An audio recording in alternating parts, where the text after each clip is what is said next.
Hello friends, as we all know that English is very important for all of us. हमारे लिए English में पढ़ना, लिखना और बोलना बहुत ज़रूरी है, स्पेशली अगर हम प्राइवेट सेक्टर में अपना कोई फ्यूचर देखते हैं तो बच्चों के लिए भी इसीलिए इंग्लिश पढ़ना, लिखना और बोलना ज़रूरी माना जाता है और इसी चीज़ को ध्यान में रख के बहुत सारे पेरेंट्स अपने बच्चों को सीबीएसई और आईसीएसई एफिलिएटेड स्कूल्स में एडमिशन दिलाते हैं। अगर हम सही से लिखना चाहते हैं तो उसके लिए सही से पढ़ना आना बहुत ज़रूरी है और पढ़ने के लिए, इंग्लिश पढ़ने के लिए हमें फोनिक साउंड्स का नॉलेज होना बहुत ज़रूरी है। वो दिन गए जब हमारे टाइम पे directly A for apple, B for ball करके पढ़ाया जाता था।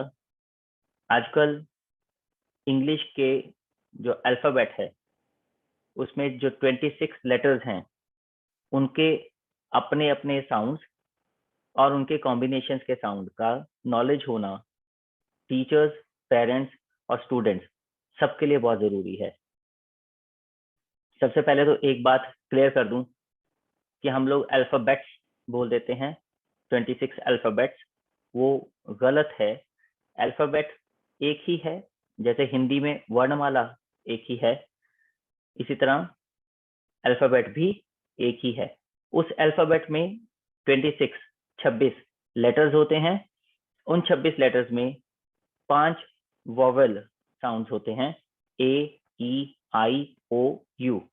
ये 5 लेटर्स हिंदी के स्वरों की तरह काम करते हैं। जैसे हिंदी में स्वर होते हैं वैसे ही इंग्लिश में वोवेल्स होते हैं।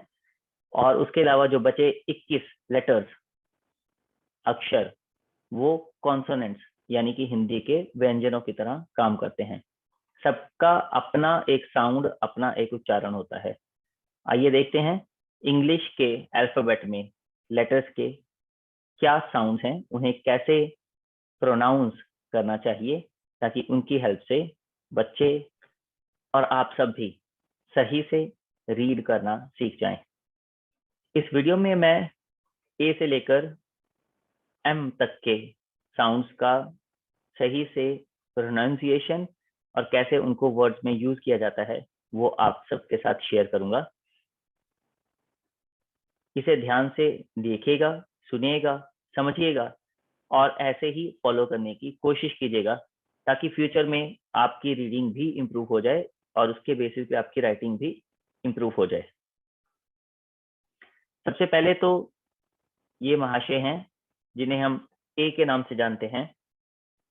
यहाँ जो पहले लाइन में मैंने लिख रखा है वो लेटर है, कैपिटल और स्मॉल दोनों ही फॉर्म्स में। हिंदी में जो मैंने लिख रखा है वो उच्चारण है लेटर का, यानी कि फोनिक साउंड। वो ए बी सी डी नहीं लिखी है हिंदी में। अगर आप ध्यान से देखेंगे तो ए के आगे मैंने ए, ये छोटी ए नहीं बड़ी ए है जिसको हम ए बोलते हैं, और बी के सामने ब, मैंने बी नहीं लिखा हुआ। सी के सामने क, डी के सामने ड, ई के सामने ए नहीं ए, और एफ के सामने फ लिख रखा है, क्योंकि ये वो उच्चारण है, वो साउंड है जो इंग्लिश भाषा को बनाने वाले प्रोड्यूस करते हैं। जी हाँ, इंग्लिश हमारी अपनी भाषा नहीं है, इसे हमने विदेशियों से उधार के तौर पर लिया है और हम उनकी भाषा को यूज करते हैं, तो उनके रूल्स एंड रेगुलेशन के हिसाब से ही हमें चलना भी होगा। तो सबसे पहले देख लेते हैं ए का जो साउंड है वो क्या है और उसके साथ साथ हम कैसे रीडिंग कर सकते हैं। तो ए का जो साउंड है वो है ए, बड़ी ए, जैसे हम बोलते हैं ऐनक, एड़ी नहीं, छोटी ए नहीं, बड़ी ए।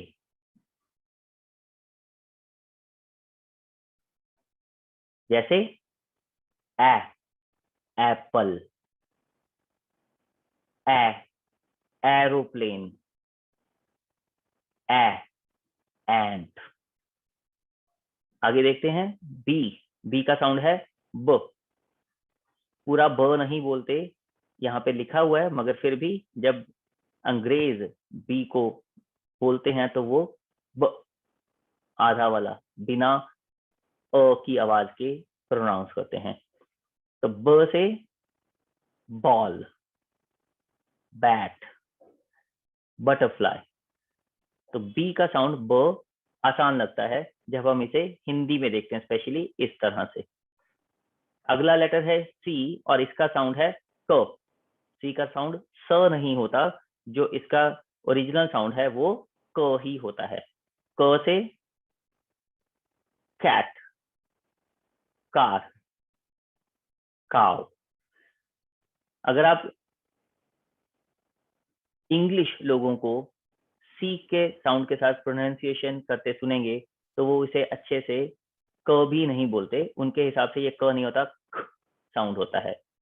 कैट, कैट, कार, खाओ, वो इस तरह से प्रोनाउंस करते हैं। तो चलिए, हम हिंदी हैं, हिंदुस्तानी हैं, तो हम अपनी भाषा के हिसाब से इसको क तो बोल ही सकते हैं कम से कम। अगला साउंड है ड, जो कि डी लेटर का साउंड है, इसे हम ड से प्रोनाउंस करते हैं। शब्द देखते हैं इसके।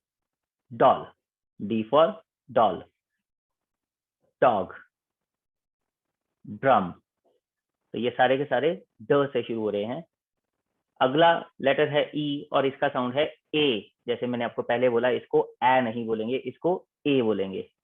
तो ए से एग, इसको हम एग बोल देते हैं, लंबा साउंड देके, वो गलत है। एग।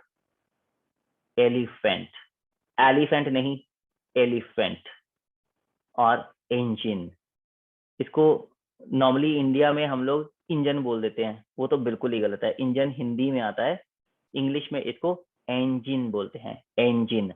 और जो इंजीनियर होते हैं हिंदी में, उनको इंग्लिश में बोला जाता है इंजीनियर, इंजीनियर। तो ए से उनको प्रोनाउंस किया जाता है। अगला जो लेटर है वो बहुत इंपॉर्टेंट है, एफ, फ। हम इसे फ के तौर पे लेते हैं।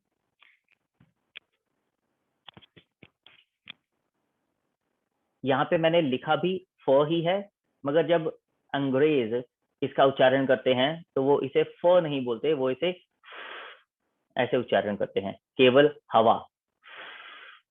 अब इसी के साथ जब हम ओ लगा देते हैं तो बनता है फ, फ। ध्यान से नोटिस कीजिए, अ, फ, अ, फ। तो इसका साउंड एक्चुअल में है, मगर हम इसे फ ले लेते हैं, तब भी हमारे उतना ही काम आएगा। तो इंडियन लैंग्वेज के हिसाब से इसको फ बोल देते हैं। तो F for fish, F for flag, और F for flower. I hope यहां तक ये 6 जो लेटर्स हैं, इनके साउंड्स आपको क्लियर हो गए होंगे। ए एप्पल, ए एरोप्लेन, ए एंट, ब बॉल, ब बैट, ब बटरफ्लाई, क कैट, क कार, क काउ, ड डॉल, ड डॉग, ड ड्रम, ए एग, ए एलिफेंट, ए engine, F fish, F flag, F flower. चलिए आगे चलते हैं। अब ये 7 और लेटर मैंने लिए हैं, क्योंकि मैंने आपको पहले ही बोला 26 लेटर्स हैं, तो 13-13 करके 2 वीडियोस में मैं इन्हें एक्सप्लेन करूंगा। आज के वीडियो में एम तक ही हम एक्सप्लेनेशन देखेंगे। अगला जो लेटर है वो है जी और इसका साउंड है ग। इसको ज नहीं बोलते, इसको ग प्रोनाउंस करते हैं। और ग के हिसाब से इसका जो वर्ड हम लोग देखेंगे, ग ग्रेप्स, ग गोट, ग गिफ्ट। नेक्स्ट जो लेटर हमने लिया है वो है एच और इसका साउंड है फोनिक साउंड ह। यहाँ पे हमने ह लिखा है, बोलेंगे भी हम इसको ह, मगर एक्चुअल में इसका जो साउंड है वो है फिर से सांस।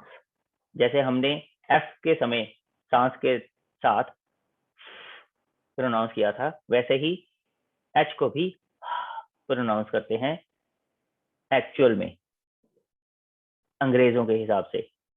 तब इसको ह नहीं बोला जाता। जब हम के साथ अ लगा देते हैं तो ये बनता है ह ह ह। ध्यान से बोल के देखिए, ह की साउंड निकालिए और उसके बाद अ लगाइए, अ ह ह। तो इसको ऐसे प्रोनाउंस करते हैं जो अंग्रेज होते हैं।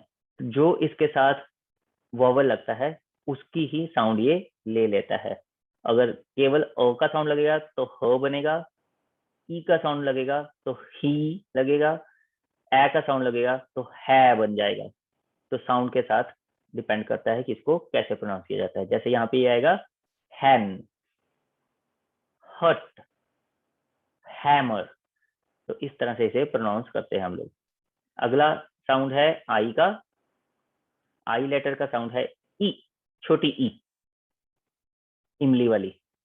इससे वर्ड्स बनते हैं इग्लू, ये बर्फ का घर होता है। Ink, injection. तो सभी में ई की आवाज आई है, igloo, ink, injection. Next sound है जे लेटर का और इसका साउंड है ज। ज से हमारे वर्ड्स बनेंगे जग, ज जैम, ज जोकर। तो इसे हम ज से प्रोनाउंस कर सकते हैं। नेक्स्ट लेटर है के का साउंड भी क है जैसा सीखा था। तो के से हमारे वर्ड्स बनते हैं काइट, की, किंग। नेक्स्ट लेटर है एल। एल का साउंड है ल और ल से हमारे वर्ड्स बनते हैं लायन, लैम्प, लीफ। ये लायन होता है, लायन नहीं होता, लॉइन नहीं होता, लायन, LION, लायन। तो इसे सही से बोलना है। तो एल के तीनों वर्ड्स लायन, लैम्प और लीफ। नेक्स्ट जो आज के लिए हमारा लास्ट लेटर है वो है एम। यहाँ पे अंग्रेजी के अल्फाबेट आधे आधे डिवाइड हो जाते हैं, 13 इस तरफ 13 उस तरफ, और एम का साउंड है म। मगर जो अंग्रेज इसे प्रोनाउंस करते हैं वो इसे अ लगाकर नहीं बोलते, ऐसे प्रोनाउंस करते हैं। अब इसी के साथ आप अ लगाइए तो देखिए म बन जाएगा, म म। ठीक से इसको प्रोनाउंस करके देखिए, म। तो इस तरह से वो अपने लेटर्स को प्रोनाउंस करते हैं। हम लोग हिंदी के हिसाब से इसको म बोल देंगे तब भी चलेगा। म से मून, म से मंकी और म से मैट। तो ये देखिए आपने बाकी के जो 7 लेटर्स के साउंड, ग ग्रेप, ग गोट, ग गिफ्ट, ह हैन, ह हट, ह हैमर, ई इग्लू, ई इंक, ई इंजेक्शन, ज जग, ज जैम, ज जोकर, क काइट, क की, क किंग, ल लायन, ल लैम्प, ल लीफ, म मून, म मंकी, म मैट। तो जो मैंने आपको जैसे बताया है कि हम जब बच्चों को रीडिंग करना सिखाएंगे तो उसमें बहुत इंपॉर्टेंट है साउंड के बेस पर रीडिंग करना सिखाएं, ना कि लेटर के बेस पे। तो जी को हम जी फॉर ग्रेप्स बोलते हैं, इसकी बजाय हम ग ग्रेप बोलेंगे तो बच्चा जल्दी सीखेगा। हैन को हम एच फॉर हैन बोलते हैं, तो इसको अगर हम ह हैन पढ़ेंगे तो बच्चा जल्दी सीखेगा। ई इग्लू बोलेंगे तो जल्दी सीखेगा। जो जग बोलेंगे तो जल्दी सीखेगा। ओ काइट बोलेंगे तो जल्दी सीखेगा। ल लायन बोलेंगे बजाय एल लायन बोलने के तो जल्दी सीखेगा। इसी तरह से एम मून की बजाय म मून बोलेंगे तो बच्चा आसानी से रीडिंग करना सीख जाएगा। आई होप ये वीडियो आपको हेल्पफुल लगा होगा।